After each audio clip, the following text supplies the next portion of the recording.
Mardi 20 février 2024, Sean O'Malley qui réitère son souhait d'aller affronter Ilia Topuria chez les poids plumes, l'événement PFL versus Bellator qui approche, et Mark Hunt qui continue à combattre pour payer son procès contre l'UFC.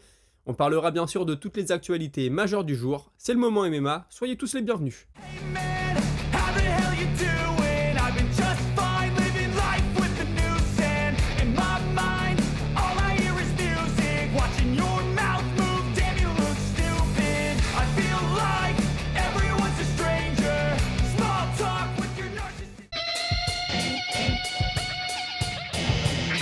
Et Sean O'Malley, même s'il s'est dit très concentré sur son prochain combat qui arrive là dans un mois, même moins d'un mois contre Chito Vera, il pense que pour la suite, il y aura 3 options qui s'offriront à lui. La première, affronter Merab Dvalishvili qui sort d'une belle victoire ce week-end contre Cerudo et qui semble être le contender numéro 1. La deuxième, c'est Sandhagen qui revient de blessure, ça sera un combat très spectaculaire forcément. Et puis enfin, celle qu'il préfère, celle qu'il privilégie, monter chez les poids plumes et aller prendre Ilia Topuria. Il pense que c'est le combat le plus excitant à la fois pour lui, mais aussi pour les fans, parce que Topuria, c'est le plus dangereux. Il peut te mettre KO et changer ta carrière à jamais. Et il estime aussi que dans le combat qui a eu lieu ce week-end, les choses devaient se passer comme ça, même s'il n'enterrait pas Volkanovski. Il dit voilà, Topuria, il était en pleine ascension, il était plein de confiance. Volkanovski, forcément, sortant d'un KO sur Islam Makhachev, il l'était un peu moins. Et bon, finalement, on le sait, Topuria s'est imposé. Concernant Merab, il dit ok, il a battu Cerudo, mais selon moi, Cerudo, il était en fin de carrière. Quand je vois ce qu'a fait Cerudo dans le combat, j'enlève rien de Dvalishvili, c'était une belle victoire, mais moi j'aurais mis KO 4 fois. Bon, ça c'est le petit côté provoquant de Sean O'Malley. Donc il dit voilà, si on me donne Merab, on me donne Merab, mais moi ma petite préférence c'est Topuria. On lui a aussi demandé s'il n'aurait pas préféré être sur la carte de l'UFC 300 plutôt que l'UFC 299. Et il dit bah écoute, moi ce qu'il y a c'est que déjà je pense que mon nom est pas encore assez gros pour headliner cet événement. Selon moi le seul qui pouvait le faire c'était Conor McGregor, malheureusement ça ne se fait pas. Et puis l'UFC 299 c'était un mois plus tôt, il voulait revenir plus rapidement, donc il dit voilà c'est un mois de gagné. Donc ça explique aussi mon choix et puis le choix de l'UFC très certainement. Et enfin, lui, ce qu'il privilégie, c'est un combat à la Sphère, donc le jour de l'indépendance du Mexique, l'Independence Day. La Sphère, on le sait, ça va être un événement de dingue, et affronter Ilia Topuria là-bas. Donc le journaliste, c'était Ariel Helwani, il dit ouais, pourquoi la Sphère, Topuria, il est espagnol, il est pas mexicain. Il dit ouais, mais moi, ma femme, elle est mexicaine, donc ma fille, elle a du sang mexicain. Donc en réalité, ça fait du sens, et puis il a montré sa ceinture, il a un petit drapeau mexicain sur la ceinture. Je l'ai appris, je savais pas que quand tu deviens champion, on te demande quel drapeau tu voudrais sur ta ceinture, et lui, il a demandé le drapeau mexicain. Et puis hier je vous parlais du véganisme parce que Ian Gary a dit qu'il était devenu vegan et que ça l'aidait beaucoup. Bah Sean O'Malley c'est un ancien vegan et il a arrêté suite à son premier combat à l'UFC. Il a dit ouais je pense que moi mon corps ne réagissait pas super bien et je me sens beaucoup plus puissant quand je mange de la viande. Donc comme quoi chaque corps est différent. Je vais maintenant vous parler de Merab Dvalishvili. Alors c'est assez étonnant, on a appris que juste avant son combat contre Cerudo, il a fait un 3 x 5 minutes contre Aljamain Sterling pour s'échauffer dans le vestiaire. Et d'après son coach, donc forcément on n'était pas là pour voir, c'était vraiment, ils y ont été comme des bourrins, ils y ont été à fond. Alors moi personnellement je comprends pas trop, après Merab il a peut-être besoin de ça pour se mettre dedans. Mais c'est bizarre parce qu'il dit ouais il m'a fallu un round pour me réveiller. Mais si tu viens de faire 3 rounds de guerre contre Sterling dans le vestiaire, t'as pris le risque de te blesser, etc. Et en plus quand t'arrives il te faut un round pour te mettre dedans. Bon je comprends pas trop la logique là-dedans. Est-ce qu'il y a un peu de communication? Très certainement. Il expliquait avoir pris beaucoup de plaisir dans le combat du week-end, ne pas vraiment avoir ressenti la pression, donc ça c'est plutôt bon signe parce qu'il y avait de l'enjeu dans ce combat. Et puis quand on lui dit ouais qui est-ce que tu préférerais affronter si on te donne ton combat pour la ceinture, d'ailleurs il a dit l'UFC ne m'a rien promis, il y a un matchmaker qui est venu me voir dans le vestiaire qui m'a dit que qu'il avait été satisfait de mon combat, qui m'a félicité, je lui ai dit que je voulais combattre pour la ceinture, il m'a dit ouais ok mais il n'y a rien de signé, il n'y a rien de fait. Mais moi je préférais combattre O'Malley parce que c'est le champion, parce qu'il est plus populaire, etc. Et puis il est revenu sur ses débuts, les débuts de sa carrière aux États-Unis. Il dit moi quand je suis arrivé aux États-Unis, je travaillais dans la démolition, donc dans le bâtiment, travail très physique. J'avais du mal à trouver une bonne salle, j'avais du mal à m'entraîner. Il dit après ma journée de boulot, j'étais rincé, j'ai commencé ma carrière, j'ai pris une défaite, ensuite j'ai fait une victoire et une défaite. Donc il dit ouais, j'étais à 1-2. C'était très compliqué mentalement et puis finalement j'ai réussi à me remettre la tête à l'endroit, à commencer à gagner de l'argent, etc. Et puis bah bon, la suite on la connaît. On lui a demandé s'il serait prêt à être le combattant numéro 3 du coup le mois prochain dans le combat entre Sean O'Malley et Chito Vera, être le backup fighter comme on dit. Il dit ouais je serais prêt, j'ai pas trop de mal à faire le poids, je suis pas blessé, mais honnêtement j'y crois pas trop. Donc c'est vrai que ce serait... Moi personnellement je trouverais ça un petit peu dommage que Merab ait son combat en short notice il y a quelques jours du combat. Je préfère le voir avec un camp complet parce que je pense qu'il y a quelque chose à faire. Beaucoup pensent qu'il roulerait sur O'Malley parce qu'il a une lutte et un cardio et une pression de dingue. Maintenant l'allonge de O'Malley c'est quelque chose, ça peut peut-être faire la différence dans ce combat. Je vous ai dit hein, dans l'intro qu'on allait parler de Mark Hunt. Et bah franchement j'ai vu une interview de lui, j'en ai déjà parlé il y a quelques semaines, il a fait une nouvelle interview.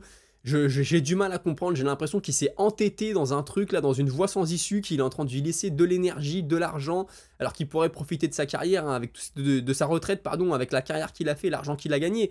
Mais il dit, je dois payer le procès de l'UFC, l'UFC a acheté mon avocat, et je le trouve un peu excessif parfois, je sais pas si c'est vrai, hein. Et voilà, il dit qu'il voulait revenir, mais qu'il est blacklisté par les organisations de MMA à cause de tout ce qu'il a dit sur le dopage, etc. Il est connu pour être une grande gueule. Je rappelle, hein, pour ceux qui savent pas, Mark Hunt, il a fait une carrière de fou au K1 en kickboxing, ensuite au Pride, ensuite il est arrivé à l'UFC, c'était quand même une star, il a jamais été champion, mais tu savais qu'il pouvait mettre des KO de dingue. Et puis un de ses derniers combats à l'UFC, c'était à l'UFC 200 contre Brock Lesnar. Suite au combat, Brock Lesnar est contrôlé positif à un produit dopant. Brock Lesnar dit que ça vient d'une pommade anti-inflammatoire qui s'est mis sur le pied, si je dis pas de bêtises. Et là, Mark Hunt, il pète les plombs, il dit non mais l'UFC savait très bien qu'il était dopé, ils m'ont fait ça dans le dos, et il s'entête dans un procès. Et là, ça prend du temps, et c'était en 2016, on y est encore là, en 2024. Vraiment, je comprends pas, surtout qu'il le dit. Moi, j'ai gagné 950 000 $ à mon dernier combat à l'UFC. Alors, il y a eu des taxes là-dedans, bien sûr.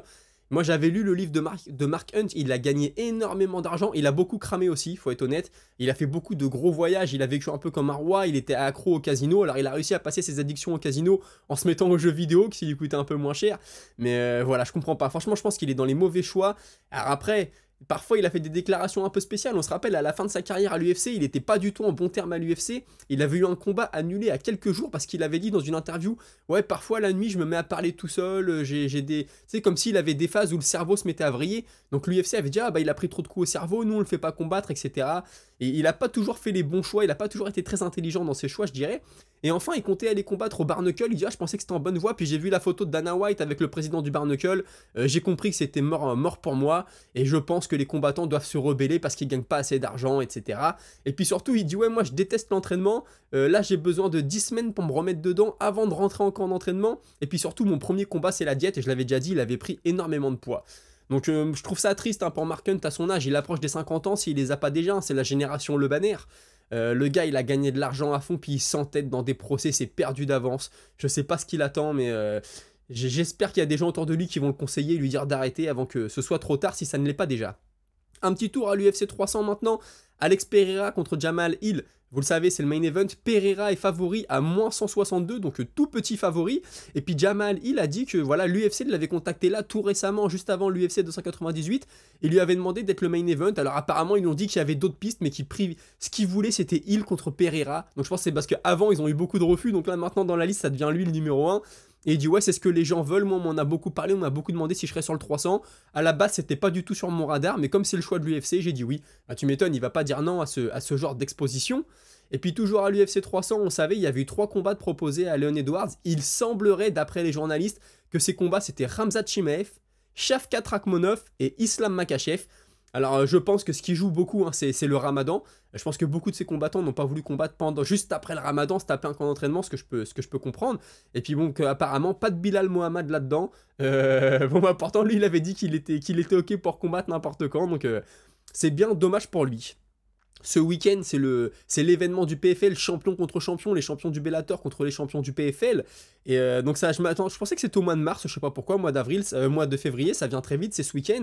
Et on a Ryan Bader qui est champion des poids lourds, lui, au Bellator, et qui a dit « Je suis à un point de ma carrière où je veux que des gros combats, donc je veux le combat champion contre champion, et puis après, je veux Ngannou. » Bon bah moi personnellement je lui conseillerais pas. Après si Ngannou revient en MMA va falloir qu'il prenne un champion je pense. Donc Bader s'il est champion poids lourd en réalité ça fait quand même du sens.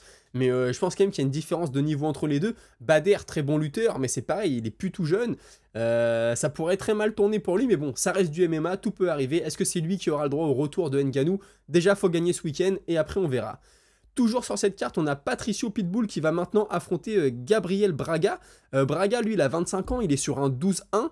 Sa seule défaite, c'est contre Jesus Pinedo, comme vous voulez. Et à la base, Pitbull devait affronter Jesus Pinedo. Et Braga, lui, il devait affronter Aaron Pico sur les prélims et du coup il est remplacé par Henry Corrales. Donc voilà, je pense qu'il y a eu une blessure, ça a bougé un peu dans tous les sens, mais la carte est toujours là. Ça reste de beaux combats. Et puis je vous montre la photo. Chaque vainqueur de combat champion contre champion aura le droit à cette ceinture. Je la trouve plutôt belle, plutôt originale. Donc voilà, je voulais vous le partager. On a Feder qui a fait une sortie que j'ai pas trop compris. Alors, j'ai pas réussi à voir si c'était récent ou pas, mais je pense parce que le compte qui a partagé ça, c'est Red Corner MMA. Ils sont à fond dans les combattants de l'Europe de l'Est, surtout de la Russie. Et j'ai vu un bout de l'interview et Feder dit qu'il voudrait revenir, pas en MMA, mais en boxe anglaise, et qu'il avait Francis Ngannou en ligne de mire. Pas sûr que ce soit la meilleure des idées. Pour ceux qui connaissent le sport depuis peu, Feder, c'était la légende absolue, un poids lourd. Vous allez voir les combats de Feder au Pride, c'était impressionnant. Puis surtout quand t'avais un mec comme ça et un poids lourd, avec un charisme, avec tout ça. Alors le charisme, certains diront qu'il en avait pas, d'autres diront qu'il en avait, mais en fait, le fait qu'il soit plutôt discret, qu'il parle pas beaucoup, je trouve, moi, ça faisait partie du personnage, ça faisait partie de son charisme. Enfin, je vous invite à aller voir tout ça, même si forcément, quand l'époque est passée, c'est jamais pareil. Je vous avais dit il y a quelques mois maintenant que Manny Pacquiao voulait participer au JO de Paris, donc en boxe anglaise forcément, mais ça va pas se faire parce que Pacquiao il a 45 ans et l'âge limite c'est 40 ans, à la base c'était 34 ans, ça avait été relevé en 2013 jusqu'à 40 ans, mais Manny Pacquiao n'aura pas de passe-droit. Et puis enfin, vous le savez maintenant, l'UFC, la WWE, le catch, ça fait partie de la même organisation, oui c'est ça, la même société, ça s'appelle TKO si je dis pas de bêtises. Et puis Chandler était dans la foule lundi soir, donc hier soir, de l'événement, je crois que c'était Raw, Monday Raw, tous les lundis soirs, il doit y avoir un événement de Raw, je suis plus vraiment le catch. Mais en gros, il a pris le micro de Chandler et voilà, il a fait un call, il a appelé Conor McGregor à venir le combattre. Bon, on était à fond dans le show du catch, etc. La foule a eu l'air d'aimer, ça lui a peut-être fait son petit coup de pub. Écoutez, on a fait le tour de l'actualité pour aujourd'hui. Comme je vous le dis, pensez à mettre un petit like, à vous abonner. Moi, ça me soutient. Vous, ça vous coûte zéro. Et puis maintenant, on va passer à vos impressions à vous avec la Minute Auditeur. Minute Auditeur que je commence avec Johnny Mirand qui me dit « C'est fou comment une catégorie qu'on trouvait ennuyeuse change de statut une fois que le champion change. » Et tu faisais allusion au middleweight. Je suis entièrement d'accord avec toi. Tu me dis « Voilà, je trouve que Israël Adesanya, il bloquait un peu les choses. » Il était champion depuis longtemps, etc. Bon, après, on peut pas lui reprocher, lui il était très actif, hein, mais voilà, je vois ce que tu veux dire. On avait l'impression que ça plafonnait, qu'il manquait de 109, et puis là c'est un truc de fou, il y a plein de nouveaux qui arrivent, ça va être la catégorie à suivre en 2024.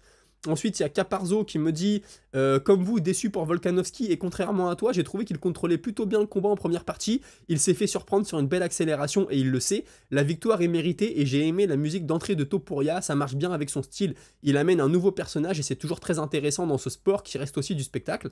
Entièrement d'accord avec toi. Alors, je ne pense pas qu'il faille déjà enterrer Volka, il est encore loin de nous faire une Ferguson, et laissons-lui un peu le bénéfice du doute. Ouais, il est loin d'être là où en est Ferguson, mais je voudrais pas que ça finisse comme ça, je voudrais que s'il a pu le truc, qui s'en rendent compte et qui l'arrêtent.